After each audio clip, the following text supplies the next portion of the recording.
할렐루야. 오늘 요한복음 8장 1절에서 11절까지 말씀을 함께 봤습니다. 오늘 읽은 본문의 말씀은 음행하다가 현장에서 잡혀온 여인을 앞에 세우고 서기관과 바리새인들이 예수님을 고발할 건수를 잡기 위한 논쟁, 말다툼이 일어났던 사건을 기록하고 있는 말씀입니다. 오늘 이런 상황 속에 예수님은 오히려 이들에게 시험을 당하는 것이 아니라 이 여인을 구원하시고, 그리고 이 여인을 구원하는 이 사건을 통해서 주님께서 우리를 어떻게 구원하시는지, 어떻게 우리를 정죄하지 않고 대속의 은혜를 베푸시는지를 말씀하고 있습니다. 바라기는 우리 모든 성도님들이 오늘 이 말씀을 통해서 죄로 인해 죽을 수밖에 없는 상황 속에 우리를 구원하여 새 힘을 얻게 하셔서 다시 일으켜 세우시는 주님의 은혜를 온전히 깨닫는 우리 모든 성도님들이 되시기를 주님의 이름으로 축원합니다.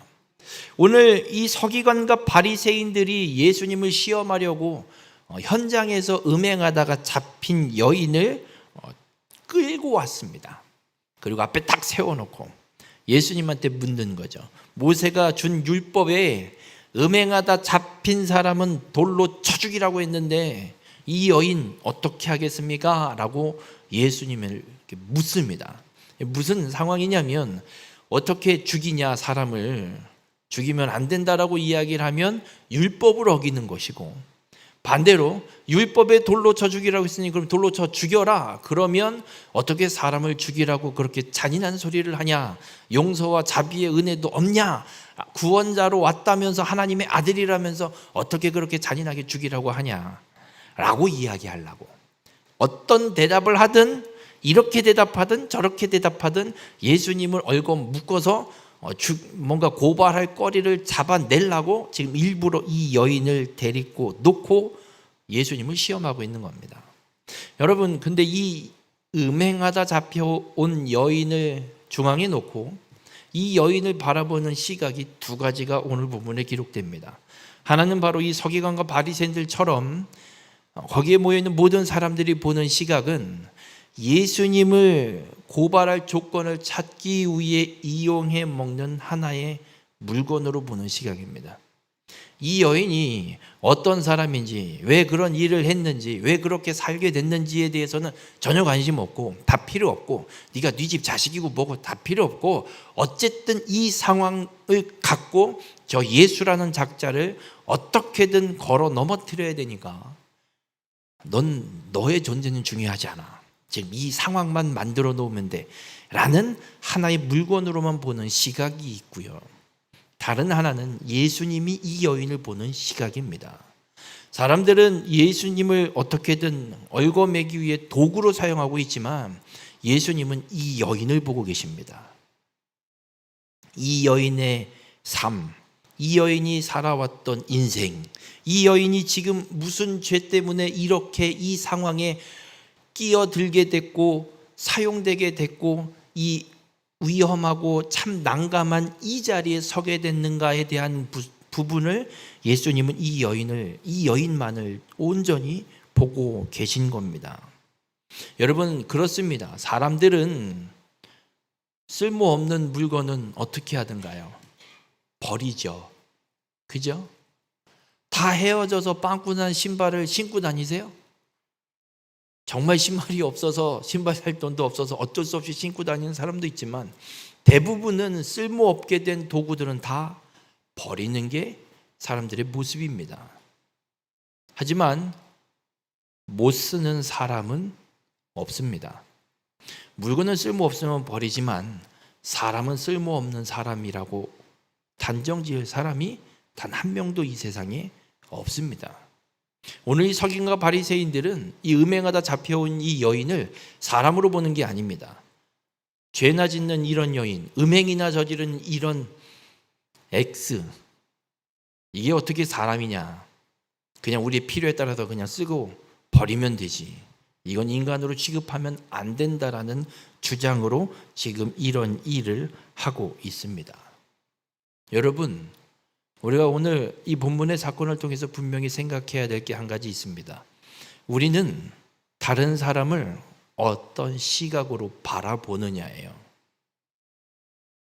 왼수 같은 놈, 아우 저 쳐 죽일 놈, 꼴도 보기 싫은 놈, 이렇게 생각하고 그 사람을 상종도 하기 싫고 마주치기도 싫어서 피해 다니는 게 우리의 모습입니다. 마치 오늘 이 서기관과 바리새인들처럼 음행하다 잡혀온 이 여인 하나 그냥 내 필요대로 쓰고 버려버리려는, 상종도 하기 싫은 이런 모습으로 우리가 살아가고 있지 않은지 점검해 봐야 됩니다. 그런데 예수님은 이 여인을 그렇게 보시지 않습니다.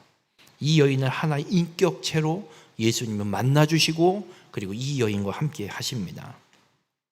더 재밌는 건 이 바리새인과 서기관들이 모세의 율법을 갖고 와서 이 음행한 여인을 돌로 쳐야 된다라고 이야기하는데, 그 말씀이 어떻게 기록이 되어 있냐면 레위기 20장 10절에 보면 이렇게 기록하고 있습니다. 누구든지 남의 아내와 간음한 자는 곧 그의 이웃의 아내와 간음하는 자는 그 간부와 음부를 반드시 죽일지니. 무슨 말이냐면 음행한 거잖아요. 남의 아내 혹은 남의 여자와 음행한 거잖아요. 바람난 거잖아요. 근데 현장에서 잡혔으면 어떻게 하냐면 바람핀 놈이랑 연이랑 같이 죽이래요. 근데 지금 이 여인이 음행하던 현장에서 잡혀왔어요. 그러면 어떻게 해야 돼요? 둘 다 잡은 거예요? 이 여자만 잡은 거예요? 둘 다 잡힌 거죠. 음행하던 현장에서 잡혔잖아요. 그러니까 그 놈이랑 연이랑 같이 발각돼서 잡힌 거예요. 근데 지금 이 서기관과 바리새인 누구만 끌고 왔어요? 여자만. 율법대로라면 이 여자만 데리고 와야 돼요? 그 남자도 데리고 와서 이거 돌로 쳐 죽여야 되냐 말아야 되냐부터 얘기해야 되는 거죠. 그러니까 지금 이 서기관과 바리새인들은 하나님의 말씀도 지들 편의대로 완전히 왜곡해버리고 있는 거고, 사람을 사람으로 보고 있지 않고 그저 예수를 어떻게든 없애보려고 하나의 도구로 지금 사람을 이용하고 있는 겁니다. 그래서 물은 거죠. 돌로 쳐 죽여요? 어떻게 해요? 예수님한테 물었어요. 근데 예수님은 뭘 하고 계시냐면 그 여자를 데려다 놓고 바리새인과 서기관들이 말하기 시작하니까 예수님은 땅에 쭈그리고 앉아갖고 제가 어렸을 때 하고 놀던 것처럼 손가락으로 땅바닥에 뭘 쓰고 계시대요. 뭘 썼는지는 기록하지 않아요. 많은 사람들이, 학자들도 뭘 썼을까 막 추측을 해요. 왜 추측을 해요? 그냥 예수님이 뭐 썼나 보죠. 아무튼 뭐라고 쓰고 있는데 사람들이 막 떠드는 거야. 서기관과 바리새인 얘기는 왜 대답을 안 하시냐고, 뭘 어떻게 할 거냐고, 돌로 쳐요 마요, 빨랑 대답 좀 해봐요. 예수님이 그때서 일어나서 뭐라고 대답하시냐면 딱 이렇게 한마디 하세요. 너희 중에 죄 없는 자가 먼저 돌로 쳐라. 그리고 다시 쪽을 띄고 앉으셔갖고 또 땅에 뭐라고 손가락으로 그냥 끄적끄적 하고 계시는 거예요. 너희 중에 죄 없는 자가 먼저 돌로 쳐라. 이 예수님의 대답을 듣고 나서 사람들이 생각을 해보는 거예요. 죄 없는 자가 돌로 먼저 치라고? 성경은 이렇게 기록해요. 9절에 보면 양심의 가책을 느껴 어른으로 시작하여 젊은이까지 하나씩 하나씩 나가고, 그렇게 이 여인을 이용해서 예수를 고발하려고 작정을 하고 예수한테 덤비고 논쟁을 걸고 있던 이 사람들이 예수님의 말 한마디, 너희 중에 죄 없는 자가 먼저 돌로 쳐라. 그 말을 듣고 양심의 가책을 느끼기 시작한 사람들이 하나씩 하나씩 그 자리를 떠나기 시작합니다. 이때도 예수님은 땅에 무엇인가를 쓰고 계십니다. 쳐다도 보고 있지 않은 거예요. 떠나는지 안 떠나는지 어떻게 되는지 예수님은 그걸 쳐다보지 않고 그냥 땅에만 끄적끄적 하고 계세요. 그러다 한 명도 남지 않고 오직 예수와 그 가운데 섰는 여자만 남았더라 기록합니다. 여러분, 그렇습니다. 한 명도 남지 않고 다 떠나고 이 여인 옆에는 누구만 남아있냐? 예수님만 남아있습니다. 여러분, 우리가 이 성경을 읽을 때 오해하시면 안 됩니다. 이 여인이 잘했다라는 말을 성경은 하고 있지 않습니다. 예수님이 이 여인을 만나주시고 구원을 받는 이 모습 속에 그래도 이 여인이 뭔가 잘하는 구석이 있나? 뭔가 동정심? 아니요, 죄인이에요. 남의 남자랑 바람핀 그런 여자예요. 지금 시대에서 이야기하자 그러면 욕을 쳐 먹어도 싼 여자예요. 죄 지은 여자예요. 이 여자가 되게 거룩하고 성스러운 여자 아닙니다. 죄송해요. 속된 말로 정말 욕 먹어도 싼 년이에요. 그런 여자 지금 모든 동네 사람이 다 모여갖고 손가락질하면서 예수님 앞에 딱 놓고 손가락질하면서 이 여자 절로 쳐 죽여야 되는 거 아니에요? 이런 상황. 그리고 이 동네 사람, 그 주변에 있던 그 지역에 있던 모든 사람들은 이 여자가 바람피고 음행하고 간음한 여자라는 걸 다 알게 된 상황이에요, 지금. 여러분이라면 그 상황에 얼굴을 들고 다니시겠습니까? 다른 동네로 도망가시겠습니까? 다른 동네가 뭐예요? 딴 나라로 지금 이민을 가도 현찬을 판일 거예요.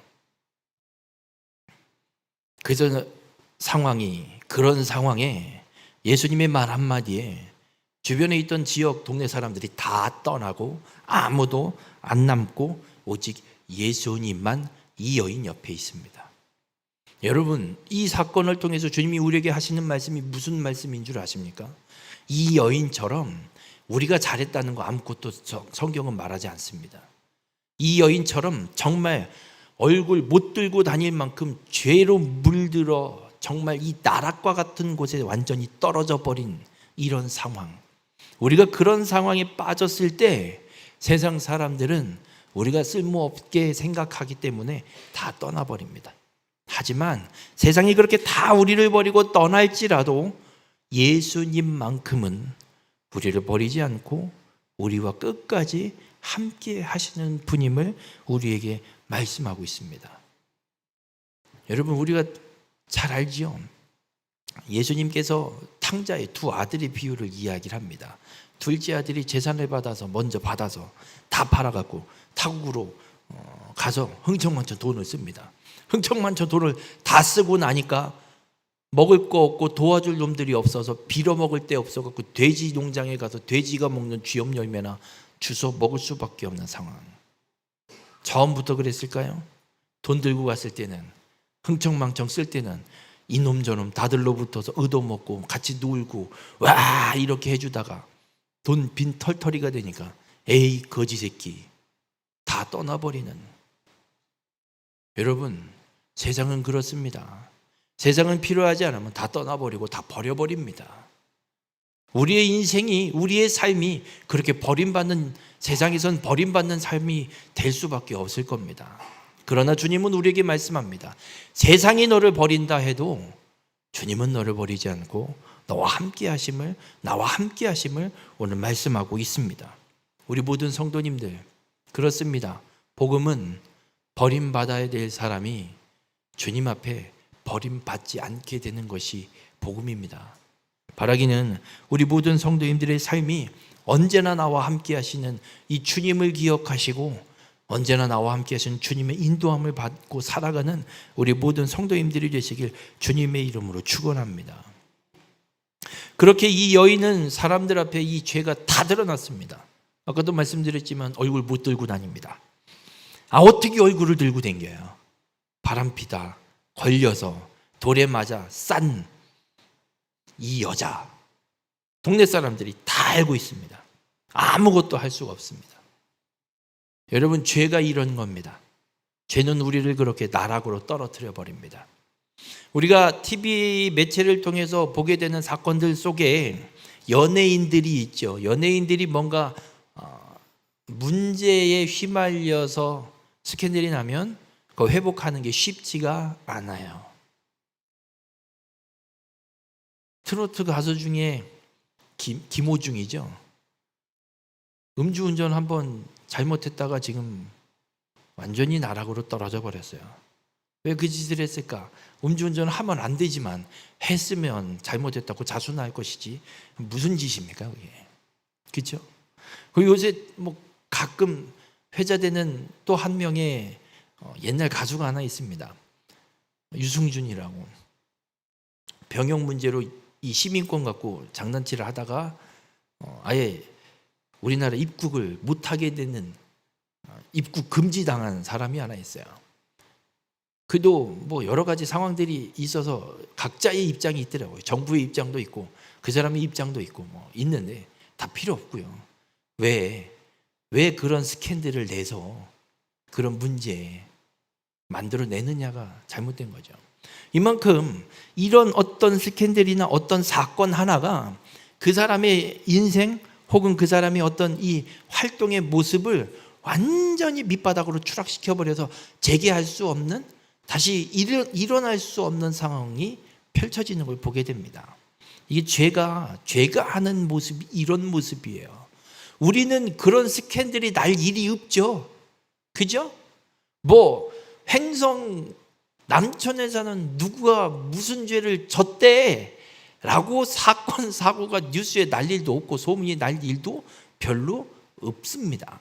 하지만 우리의 삶에 세상이 사단이 유혹하는 이 죄는 우리를 어떻게 하냐면 믿음으로 구원받는 삶을, 하나님 나라를 향한 삶을 살아가게 하는 게 아니라 우리를 끊임없이 저 나락으로 끊임없이 우리를 끌어내립니다.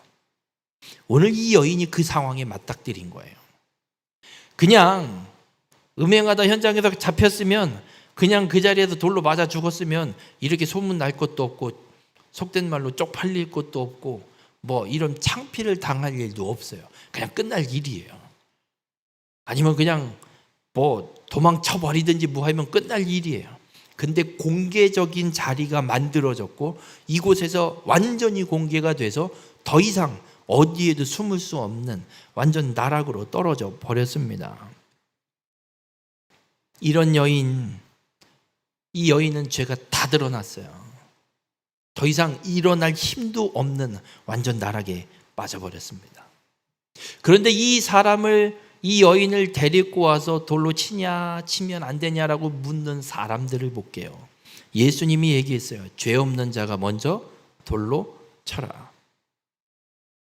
근데 이 사람들이 다 어떻게 했어요? 양심의 가책을 느끼고 다 떠났어요. 그 얘기인즉슨 이 사람들도 뭘 인정한다는 얘기예요? 죄인이다. 죄가 없는 사람은 아니다 나도. 그러니 양심의 가책을 느끼고 떠난 거죠. 근데 문제는 이 여인은 죄가 다 드러나서 완전히 나락으로 떨어져 버렸는데 그렇게 하나 뿔뿔이 흩어져 버린 사람들은 그들의 죄가 하나도 드러나진 않았습니다.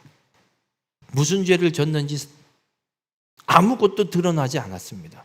이 여인만 그 죄가 드러나고 이 사람들은 오히려 그냥 그 자리를 피함으로 자신들의 죄를 숨기고 또 도망가는 상황이 펼쳐진 겁니다. 여러분, 죄는 어떻게든 숨길 수 있을 것 같아 보이지만, 사람들에겐 어떻게 숨길 수 있을 것 같아 보이지만 주님 앞에는 아무것도 숨길 수가 없음을 잊지 마시길 바랍니다.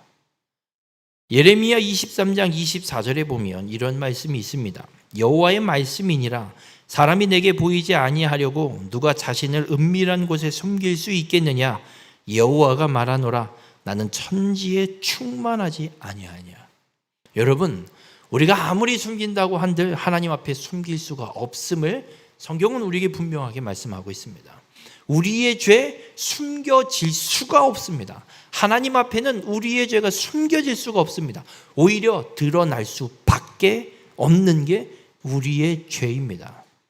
그렇다면 오늘 이 본문의 사건을 통해서 우리가 생각해 볼 건 이 여인처럼 나의 죄가 드러나는 것이 은혜인가, 아니면 다른 사람들처럼 뿔뿔이 흩어지고 숨기고 도망간 사람이 은혜인가?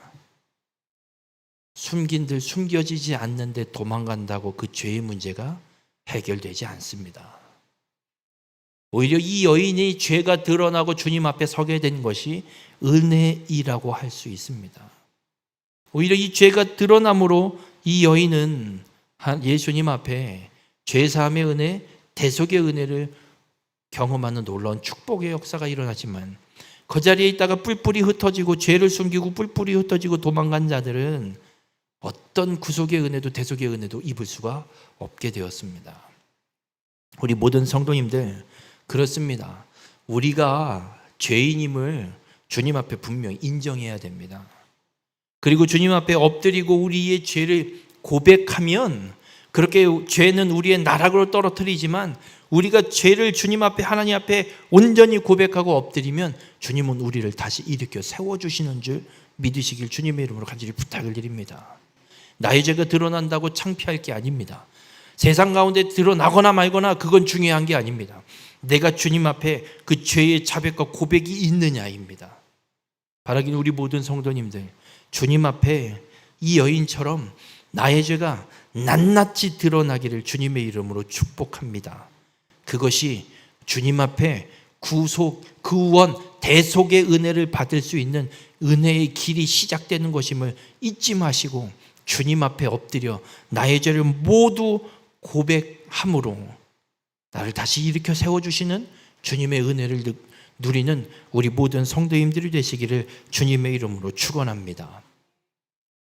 이렇게 죄가 다 드러나서 더 이상 온 동네에 얼굴도 드러내고 들고 다닐 수 없는 상황이 돼버린 이 여인.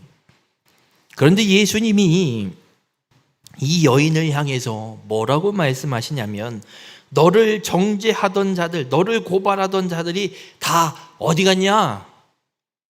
하나도 없냐? 그러면서 예수님이 이렇게 말씀해요.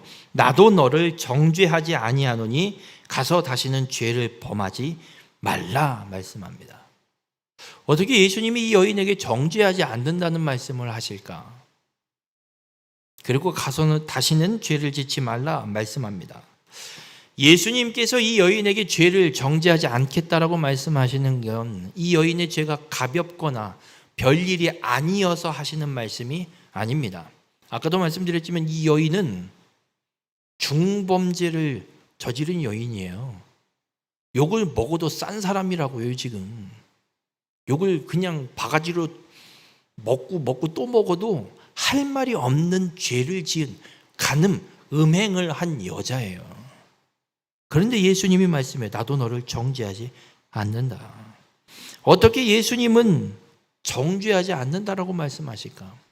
여러분, 예수님이 이 여인에게 정죄하지 않는다라고 말씀하신 이유는 딱 하나입니다. 내가 그 죄값을 대신 치르기 때문에 더 이상 너는 정죄받지 않아도 된다. 그럼 예수님이 어떻게 이 여인의 죄를 대신 지시는가? 여러분, 어떻게 예수님이 이 여인의 죄를 대신 지고 이 여인은 죄가 없다, 정죄함을 받지 않아도 되는가? 구약의 제사법을 통해서 예수님은 우리에게 말씀하고 있습니다. 여러분, 구약의 제사법, 레위기에 보면 여러 제사법들이 기록이 되고 있습니다. 근데 크게 두 가지로 분류하면 어떻게 분류할 수 있냐면 자원제, 내가 자원해서 드리고 싶을 때 드리는 제사가 있고, 다른 하나는 필수, 꼭 드려야만 하는 의무제가 있습니다. 이건 안 드리면 안 되는 제사가 있습니다. 그런데 이 의무제에는 어떤 제사가 항상 포함이 되냐면 속죄 제사, 죄사함을 받는 속죄 제사의 의미가 이 의무제에는 항상 포함이 되어 있습니다. 그래서 이 속죄 제사를 드리는 제사법을 살펴보면 그 제사를 드리기 위해서는 제물을 준비해야 됩니다. 흠 없는 것으로, 흠 없는 일련된 숫소, 숫염소 혹은 숫양을 준비해서 갖고 와야 됩니다. 그리고 제사를 드리는 절차는 가장 먼저 제사를 드리는 자가 오른손을 그 제물의 머리 위에 얹고 안수를 해야 됩니다. 누가 하는 거냐면 제물을 드리는 자가 하는 거예요.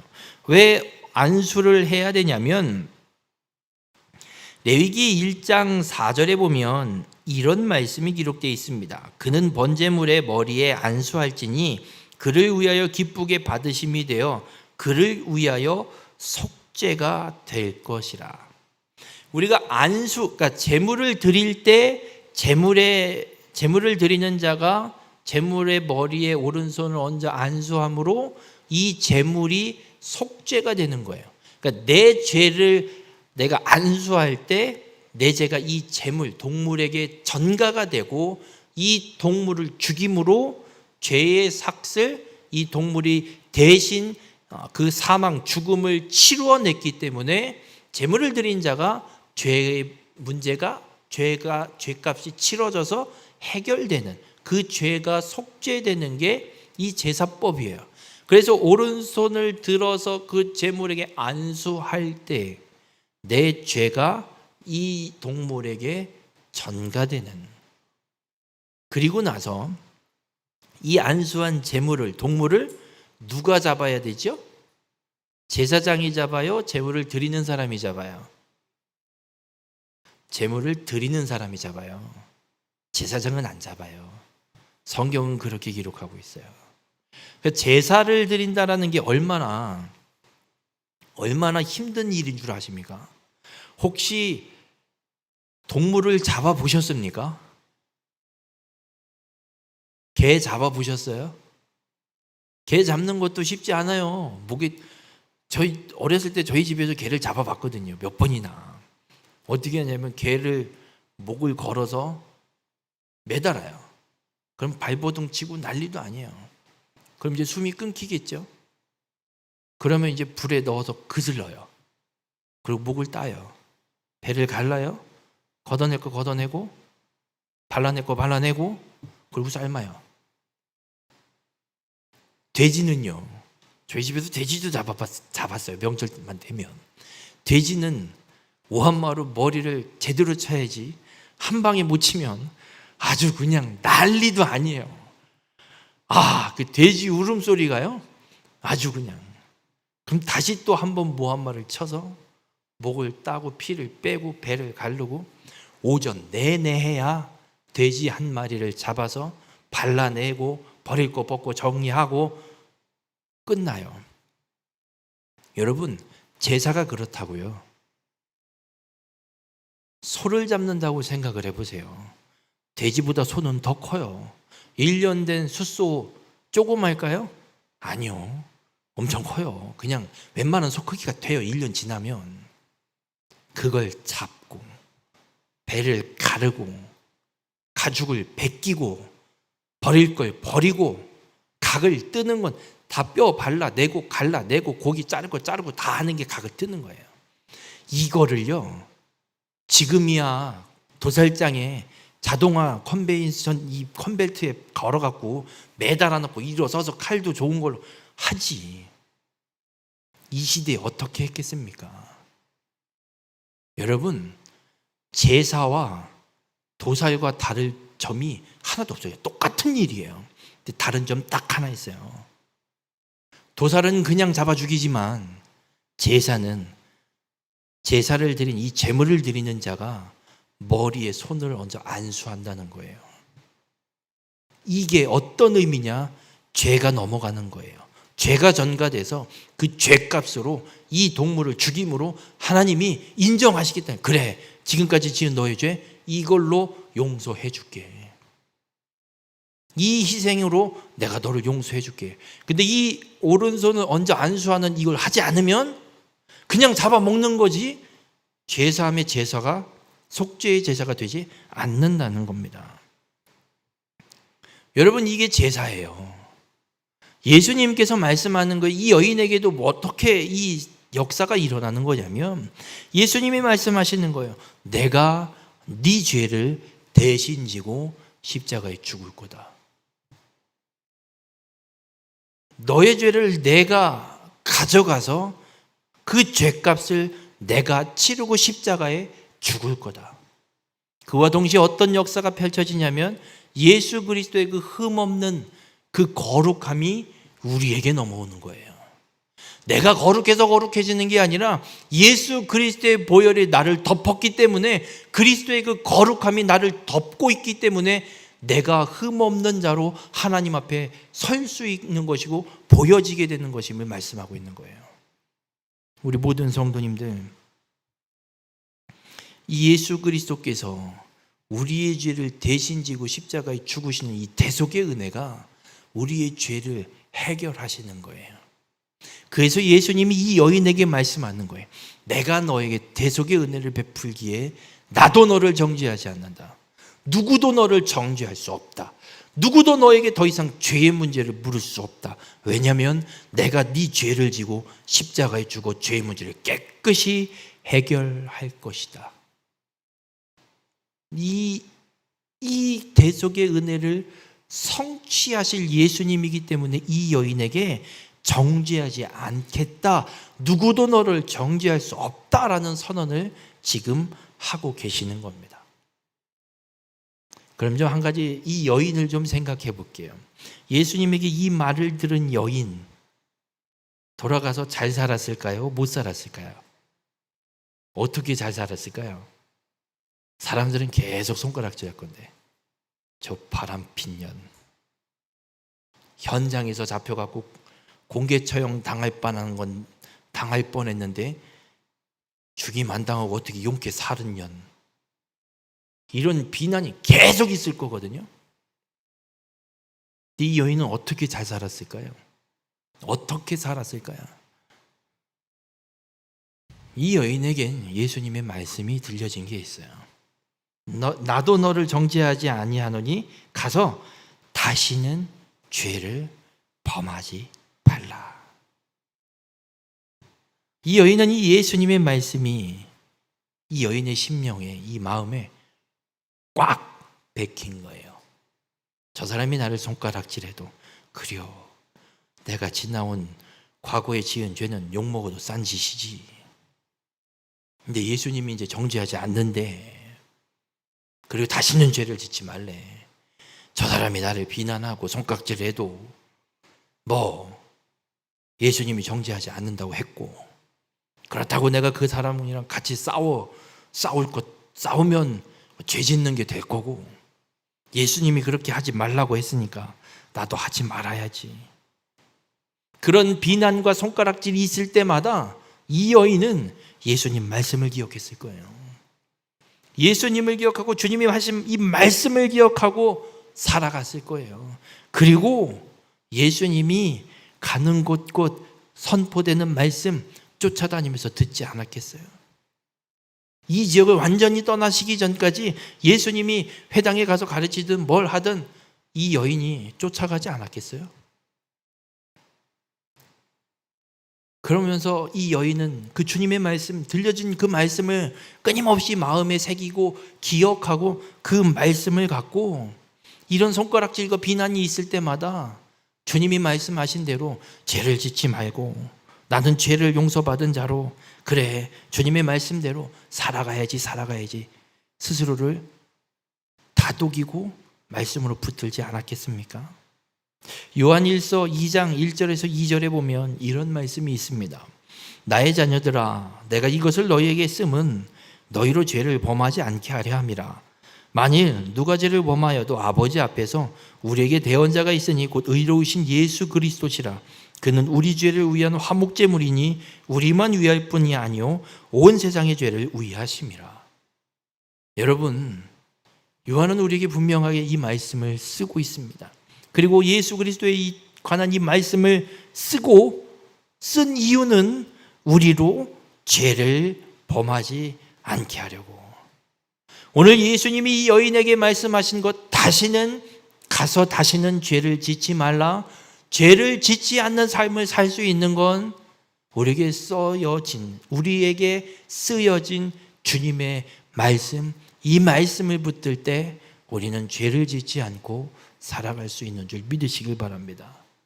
여러분, 죄를 짓지 않고 살아가는 건 내 힘으로 살아내는 게 아니라 주님이 주신 말씀의 능력으로 살아낼 수 있는 것이고, 우리의 화목제물이 되어주신 예수 그리스도 때문에 우리는 죄를 짓지 않고 살아갈 수 있는 힘과 능력을 얻을 수 있음을 믿으시길 주님의 이름으로 간절히 부탁을 드립니다. 우리 모든 성도님들, 세상은 그렇게 우리를 죄로 얽어매서 자꾸 걸어 넘어뜨릴 겁니다. 그럴 때마다 정말 창피하고 얼굴을 들 수 없어서 나락과 같은 곳에 떨어지는 그런 절망감이 있을 수도 있습니다. 그러나 절대 잊지 마십시오. 그런 상황에 우리가 놓이게 될지라도 예수님은 우리를 절대 떠나지 않으십니다. 언제나 우리와 함께 하시고 그런 상황에 쓰러져 있는 나를 버리지 않으시고 주님은 다시 일으켜 세워주시는 분임을 믿으시길 바랍니다. 그 주님이 우리에게 말씀하고 있습니다. 다시는 죄를 짓지 말고 하나님의 백성으로 살아가라고. 오늘 읽은 본문 이후에 예수님께서 이렇게 말씀합니다. 나는 세상의 빛이니 나를 따르는 자는 어둠에 다니지 아니하고 생명의 빛을 얻으리라. 우리 모든 성도님들, 언제나 우리와 함께 하시고 우리를 일으켜 세우시고 우리를 구속하시고 우리를 구원하신 이 예수 그리스도만을 온전히 믿고 따를 때 우리는 이 땅 가운데 하나님의 놀라운 역사, 이 생명의 빛을 얻은 자로 살아가게 됨을 믿으시길 바랍니다. 그래서 우리 모든 성도님들의 삶이 그렇게 우리의 죄를 대속하신 주의 말씀을 붙들고 그 말씀대로 행하는 삶을 통해 주님이 일으켜 세워주신 대로 이 땅 가운데 세상의 빛으로 생명의 빛을 받은 자로 살아가는 그 은혜를 온전히 누리고 살아가는 우리 모든 성도님들이 되시기를 주님의 이름으로 축원합니다.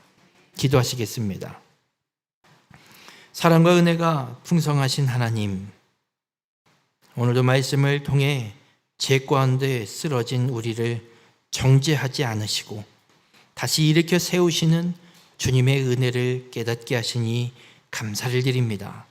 세상은 우리의 죄를 드러내고 정죄하지만 주님은 우리를 버리지 아니시고 끝까지 함께 하심을 믿습니다. 우리의 이 연약함과 죄를 주님 앞에 내려놓습니다. 숨기지 않고 겸손히 고백하오니 예수 그리스도의 보혈로 깨끗하게 씻어 주시옵소서. 십자가에서 우리의 죄를 대신 담당하신 주님의 사랑을 기억하게 하시고 우리를 생명의 길로 인도하시는 주님의 말씀을 붙들고 살아가게 인도하여 주시옵소서. 날마다 주님의 말씀을 따라 죄를 이기고 믿음으로 승리하는 삶이 되게 하여 주시고 우리를 일으켜 세우시는 주님의 은혜로 살아가는 우리의 삶이 되게 인도하여 주시옵소서. 이 모든 말씀 예수님의 이름으로 기도드렸습니다. 아멘.